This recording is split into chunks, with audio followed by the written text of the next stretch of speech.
کہ آپ کو معلوم ہے کہ عمر رضی اللہ تعالیٰ عنہ اپنے دور خلافت میں جب بھی مدینہ پاک سے باہر تشریف لے جاتے تو مدینہ پاک میں اپنا نائب کس کو مقرر کرتے تھے؟ اور میں آپ کو بتاتا ہوں، 3 حوالہ جات میں آپ کو پیش کرتا ہوں۔ عمر رضی اللہ تعالیٰ عنہ ایک مرتبہ یکم محرم 14 ہجری کو مدینہ سے باہر ایک چشمہ پر تشریف لے گئے، اس چشمے کا نام ہے سرار۔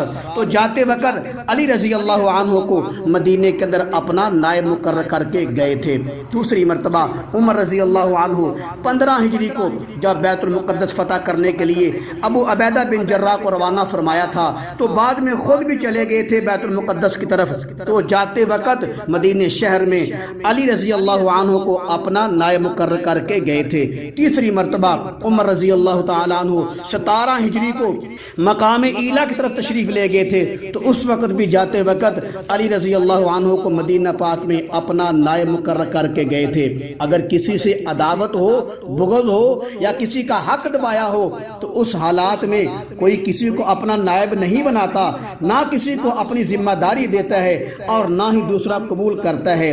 حضرت عمر رضی اللہ عنہ کا اپنی نیابت دینا اور علی رضی اللہ تعالی عنہ کا قبول کرنا، یہ اس بات کی سب سے بڑی دلیل ہے کہ وہ آپس میں بھائی بھائی تھے۔ میں کہتا ہوں اب بتاؤ، صحابہ کی آپس میں ناراضگیاں اور دشمنیاں ثابت کرنے والوں عمر رضی اللہ عنہ جب بھی شہر سے باہر جا رہے ہیں اپنے بعد علی رضی اللہ عنہ کو اپنا خلیفہ مقرر کر کے جا رہے ہیں۔